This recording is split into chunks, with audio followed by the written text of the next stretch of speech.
Welcome to episode number 6 of Take 47 podcast, where today I will be covering the bumps on the bumpy road that is geopolitics. So, starting off with a cliffhanger from last episode, the PELOSI Act, which was introduced by Senator Josh Hawley, is not only a jab at Nancy Pelosi from the Democrat Party of California, the former Speaker of the House. It stands for preventing elected leaders from owning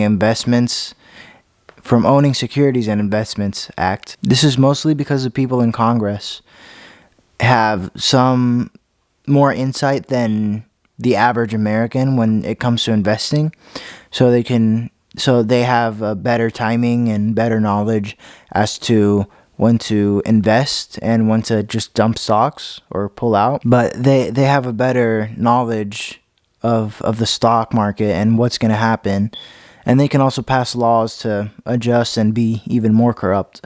But this act is supposed to stop them from owning stocks. But into more specifics of this bill proposed by Josh Hawley, it would prevent the elected official and their spouse from owning stocks while they're in Congress. And they have 180 days to comply if this does get passed. And it's shown some support across the aisle from both Republicans and Democrats. And President Trump would most certainly sign that bill if it were to pass the Senate and the House. But this wouldn't prevent them from owning U.S. bonds and having some diversified investments, which is fine, right? Because they can still invest. But they shouldn't have such an unfair advantage in comparison to the average American when it comes to investing. Okay, next up, the European power outage, which happened a few days ago. You probably heard about it in the news already. It's the power outage that caused Spain, France, and Portugal to lose power for a few hours, for about 8 to 10 hours. Some places more, some places less. This happened, I believe, in like a week after they went an entire day with only renewable energy, which made their grid collapse a week later, which shows that even though we should be investing money and finding better ways to have some renewable energy, we shouldn't be pushing it to such extremes to sustain an entire country for a day. And eventually they want to make that type of energy sustain entire continents and countries for forever, for as long as they can possibly withstand that. But not only does this cause a problem because nature doesn't always cooperate with humans, right? Solar energy is a great way. It's very good. But if there's no sun, then it's useless. And even though, like, for all of these that I'm going to talk about in a second, you can get batteries to like just stock the energy. But the next issue, which would be the wind powered, not only are the giant blades very difficult to get rid of because they're so big and massive, but if there's no wind, then it's not effective. All of these require nature to cooperate and be functioning perfectly well. And if you're in a war, you really can't expect anything to go well. You should just prepare for the worst, But some weapons could also interfere with these renewable energy sources. Like if a nuclear bomb were to be dropped, it would cause a nuclear winter, which would not only just kill all plants and vegetation and eventually also humans, but it would also obstruct the solar panels from getting the sun that they need to function. And I believe in the Russia-Ukraine war, they might have tested or officially used some weapons where it makes it rain like metal, like molten metal, which is obviously very dangerous. But again, it could, stop the functions of solar panels or whatever they're trying to use for renewable energy. And I do believe that we should eventually switch to more renewable sources of energy, right? There's obviously, we use fossil fuels. Most of the world uses fossil fuels. And another like great alternative is nuclear power, which is more effective and it's better in every way than any other energy source. But the problem is, as I believe President Trump, but the problem is that if you get in a war and the opponent can just easily just strike your nuclear plant with a missile or a drone or a bomb or whatever, and it's just gone, and the radiation and the chaos that would spring out of that is not worth the benefit. Another top story is the National Security Advisor to President Trump, one of the most important officials in the cabinet. Mike Waltz has resigned from his position, and later Trump nominated him as the United Nations ambassador. And obviously there's questions now who's going to fill the role, but apparently Marco Rubio will obviously have to, take up his role in the meantime. But according to Politico, the Secretary of State, Marco Rubio, could replace or fill that role for like a minimum of 6 months, or he might just remain as the NSA for the rest of the Trump admin. Now, the NSA is arguably the third or fourth most powerful person in the president's cabinet, other than obviously the president and the Secretary of State and the vice president. But the NSA can get so much power in the name of national security, as we saw with Nixon and Henry Kissinger. So with the NSA, probably the most famous one in the last like 40, 50 years, the NSA and Secretary of State to several presidents, Henry Kissinger, which personally, in my opinion, I believe, obviously, yes, he is a great strategist and great negotiator and had a lot of willpower. He passed away some time ago. But he's also a war criminal. He did a lot of things that he really should not have done in the name of, just getting influence and a stronger grip on power and sucking up to both Republican and Democrat administrations. But yeah, the NSA is obviously one of the most powerful positions in the president's cabinet, and Marco Rubio is honestly, he could fill any role in the presidential cabinet. He could take like any role in the administration other than HHS or probably a treasury secretary. But I mean, yeah, he could pretty much do anything else. They don't have like a specific thing you need to know, like HHS, or you need to have a good understanding on the economy to be able to work in the as Treasury Secretary, of course. But to work for NSA, obviously you need a good understanding of national security, of the military and geopolitics and any current events or possible threats that might be going around the world. But Marco Rubio, I believe, is a great person to fill the role, as Mike Waltz is gone. I believe Mike Waltz was also great, probably better than Marco Rubio, but it's not, I wouldn't consider it a downgrade either. It's very almost polar opposite of in terms of character and personality. But the new NSA is, he'll do a good job. But yeah, I still believe Marco Rubio will do an incredible job as Secretary of State and NSA. Another thing you might have seen in the news quite recently is the Ukraine and the U.S.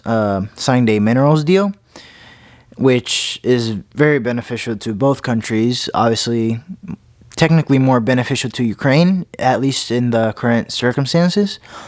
But in the long term, I would think it's more beneficial to the U.S. That deal included several like very important minerals, including titanium, lithium, and graphite, and obviously there's tons more. But it's a great benefit to the U.S.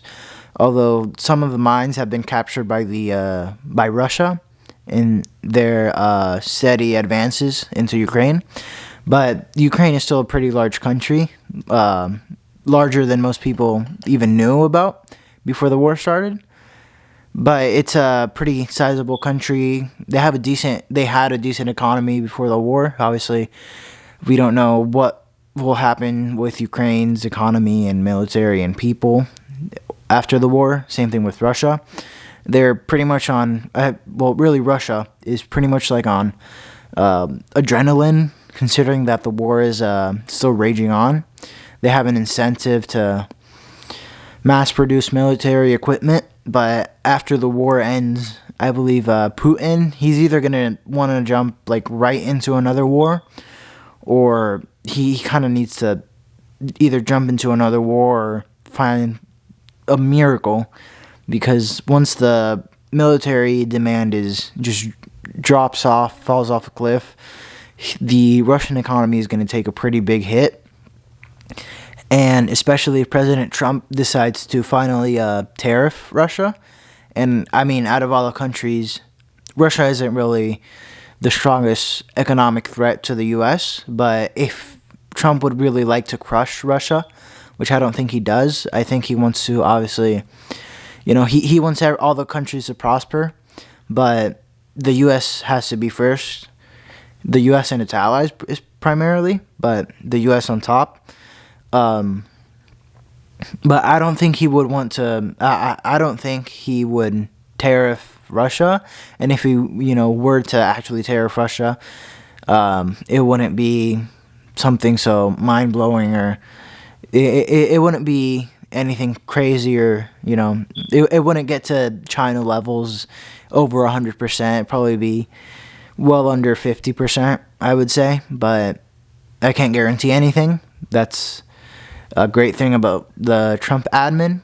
They're, especially Trump, really, super unpredictable. Nobody knew what the Liberation Day tariffs would hold, other than, Trump himself, and that's really it. Not even the Secretary of the Treasury knew what the tariffs would be, or what Trump's economic plan is. But in general, prices have gone down, and the President Trump did another interview on Sunday with, I believe, CBS, where they talk about, obviously, is he going to run for a third term and a few other things. And he claims that the prices have gone down, and gas is at $1.98 in some states, which is almost as good as as his first term in terms of the economy. But again, we have to consider he just got past the 100-day ceremony, or 100-day mark of his second term. But he has 4 years worth of bureaucracy and tons of garbage that the last administration left. And despite all the liberal media trash talking and nonsense, the economy has already risen back to the same day the Liberation Day tariffs were imposed. We're back as it's. I mean, at this point, it's already past that mark, but it was just a month. And people were complaining on the week of Liberation Day, like a week after. And they were complaining so much about this and that. But the stock market had only fallen, to like 2022 or 2023 of May under the Biden presidency. So if they really want to claim it was that bad, they also have to keep in mind that it was their president who they voted for. I would guess that they voted for him. That it was their president who they voted for and covered up for about 2 years about his mental decline. But I mean, yeah, the economy is great. It's already better than Biden's, and eventually it will be better than Trump's first term. But the Trump administration has to stay strong on the tariffs. They can't let down, because not only can we gain revenue from tariffs, but of course we also want to bring some jobs back to America. Not only are the jobs for America gonna increase our GDP and our yearly revenue, but they also give more employment options for, anybody, any Americans, right? Talking about employment though, the TCP, or China, they have about 300 million unemployed, pretty young people, about 20 to 24 or 18 to 24. They have about 300 million unemployed people, and it's causing chaos in China. And apparently, according to some news outlets, I can't really confirm this, but this could lead to another Tiananmen Square revolution, which, for those of you who don't know, it was in the 1980s, where the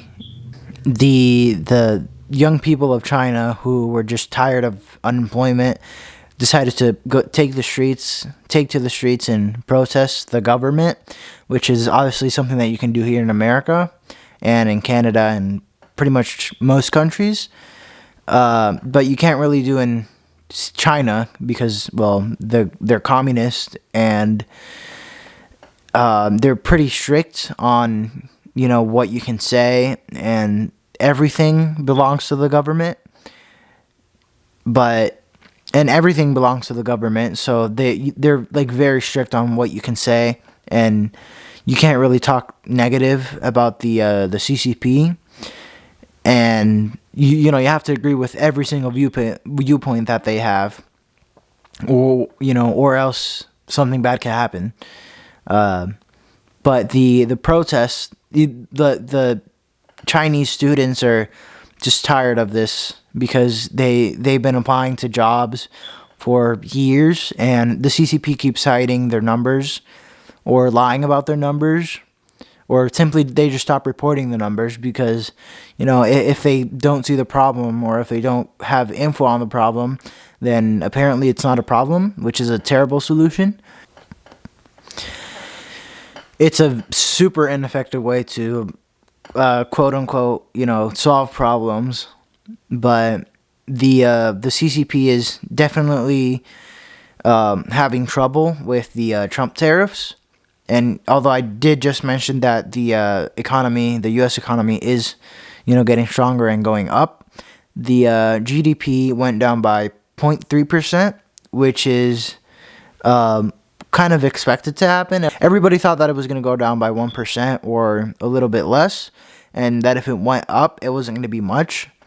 But this is really because Trump just refused to print more money and also controlled the spending. But if he would have printed more money and had some reckless spending, then the GDP would have obviously gone up. But now everybody's saying that we're in a recession, but we're really just forcing the Fed chair, Jerome Powell, to just make some cuts, which would be, it would be great for the country, and it would absolutely relieve some pressure from the Biden era policies. And, that would pretty much annihilate any effects that COVID had on the U.S. economy, at least, most of it. But the Trump administration is hard at work, and I believe that they can get something very effective done in a matter of, at least like before 2026, and we should have 4 great years of Trump. Now, moving on to the Canada after their elections, Pierre Poilievre, as the Liberals call him, the Canadian Trump or MAGA or far right politician of the Conservative Party, actually lost his seat actually lost his riding. Sorry, that's what they call it. He actually lost his riding, and there's still a technicality, I believe I mentioned this last video, where he can remain leader of the Conservative Party. But, it'd be more in touch with Canadian tradition to have a leader that can, be in the Parliament and in the House of Commons, and, actually be able to debate and, speak for his or her party. Okay, so I don't know why, but I completely forgot to re-record that clip. My camera has a thing where the max amount of time you can record a clip is about it's 30 minutes, so it cuts off. So I have to restart a new a video to be able to add it on. And I completely forgot to, start off where I left off. So, the conservative. So basically, what happened was that the conservative Pierre, who lost his seat, since people want him to remain the head of his party, somebody else decided to give up his seat. The member of Parliament from Alberta, Damien Kurek, he resigned so Pierre can run for his seat in a by-election, which Carney called, I believe, almost immediately. But it still takes 11 days for the election to actually start. But he should win it. It's about 82% of the popular vote went to the Conservative when Mr. Kurek ran. So Pierre should get about that amount, or if not more. But it's a pretty safe riding for Pierre. So he should most likely remain the head of the Conservative Party. And hats off to Mr. Kurek, obviously, for his sacrifice, his giving up of his seat. Because I believe that he knows that Mr. Poilievre has a, not to offend or anything, right? But Poilievre will probably have a greater impact than really any other member of the Conservative Party in Canada, considering he's the head, and he could still run for Prime Minister and have a absolutely massive impact on Canada. But hats off to Mr. Kurek for doing that. Back to the video. Okay, now heading down back to the U.S., Representative Al Green, a Democrat from Texas, in the House of Representatives, again, I don't even know how many times he's tried to do this, again, presented articles of impeachment or previewed articles of impeachment against President Trump, which, I mean, I've lost record of how many times he's tried to do this. He went from trying to impeach Trump, obviously, to criticizing him, to defending his cane from nobody, because as far as I know, I don't know that anybody has, felt offended or thought that his cane was a secret weapon or something. But he went from defending his cane to criticizing Trump to attacking his cabinet for being loyal, which is kind of what you would expect or kind of what you would want from a president's cabinet. You wouldn't really want them to, be traitors and working for their own good. That's called being corrupt. Something that the Democrat Party knows pretty well.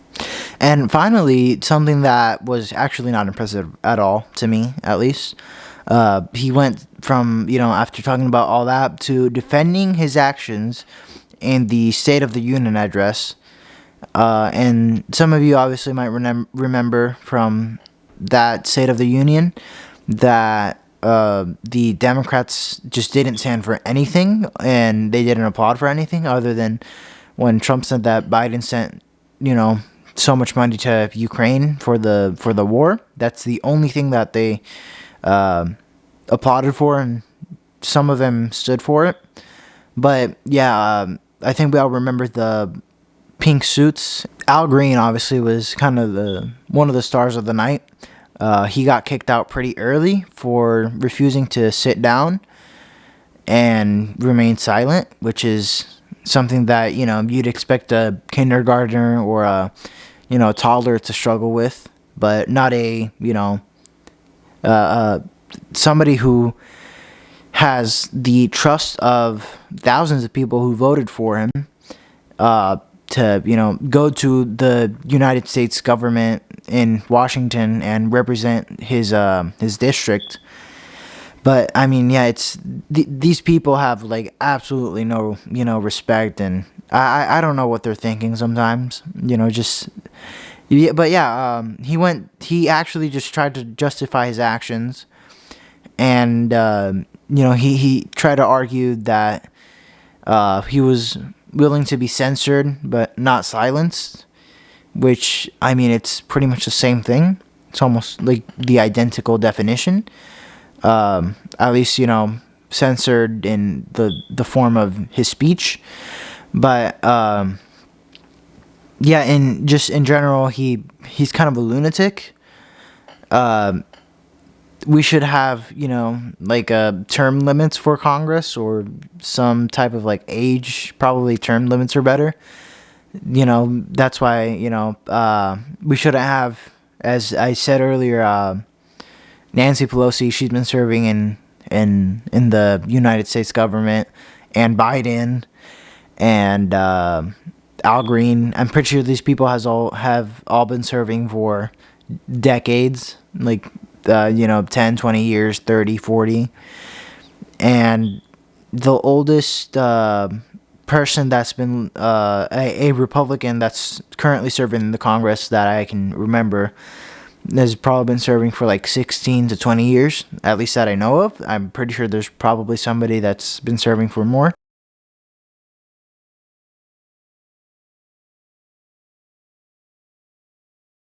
But my point is that, we should have some limitations, because these people keep getting more and more and more money every year that goes by from the U.S. government and away from the American people. But yeah, his grounds of impeachment are a constitutional crisis based on Trump's proposed actions in Gaza, which has nothing to do with the Constitution. They might claim it's ethnic cleansing or genocide, and those two have different definition. Those two have different definitions, actually. They're quite different. But Trump is not proposing to do either of those, because obviously, the Prime Minister of Israel, I don't think he would be very happy either. Neither would the Palestinian people that live there. I don't think anybody would be happy with that, other than probably Trump. But I think he was just teasing. I don't think he actually, wants to build a Trump casino right in the Gaza Strip, make it a luxury hotel, luxury place. But I'm sure he was just trolling. Of course, he's unpredictable, but some things, I doubt that he will genuinely do. That is one of them. But if he were to take it away by force, well, not by force, not militarily, but if he were to take it away from Israel and Gaza, Israel and Palestine, it kind of makes sense. It's when two toddlers are fighting for a toy and you're the parent, and you gotta be the parent, the adult in the room, and just walk in, and tell them that if neither of them are gonna behave, you're just gonna take the toy away. I think that's kind of what Trump is doing. He's trying to be the adult in the room, because this war, it's been going on for thousands of years, and after Trump leaves office, if we don't have a strong president that is willing to suppress, or if we don't have a strong president that's willing to shut off the money to all these terrorist groups to stop attacking Israel, then this war is just going to go on forever. It's just going to go on until the end of time, which is not what we want, because eventually, even though nobody wants this to happen, Iran will develop a nuclear weapon sometime in the future, if after some time. But hopefully, they don't, because everybody's complaining that Israel has nuclear weapons, or but the difference is that I think everybody can agree that Iraq is willing to use those nuclear weapons. They're definitely more willing to use them than Israel, right? They could target the U.S. or even Israel, but most likely they would target the U.S., but I don't think they would target anybody. But that nuclear weapon would serve as a deterrent from creating any wars in the Middle East, at least against Iran directly. But it's a good incentive to prevent wars, or warn off other countries that might not have any backing from U.S. or China or Russia.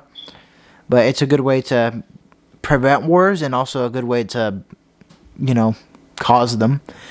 But hopefully they don't develop a nuclear weapon, and Israel remains safe, and we can get the war in Gaza solved eventually, permanently, hopefully, or at least for a good time.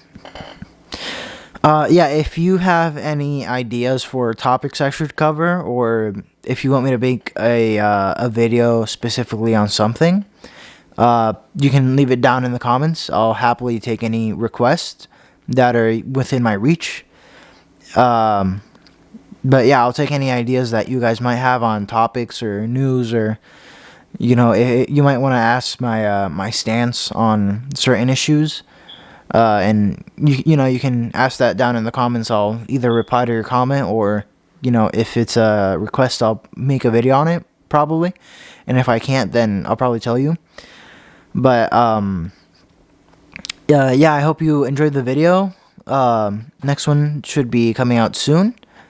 I believe that quite recently a airport in Tel Aviv was hit with a missile. So far, I haven't been able to find much information other than a few reactions and a few videos of the missile striking. But I'll tell you more about that in the next video. If any people died, or damages, or anything serious happened, or any further escalation happens from this. But yeah, leave any requests down in the comments. Obviously, like, share, subscribe, hit the bell, and next one should be coming out soon. Thank you. Bye.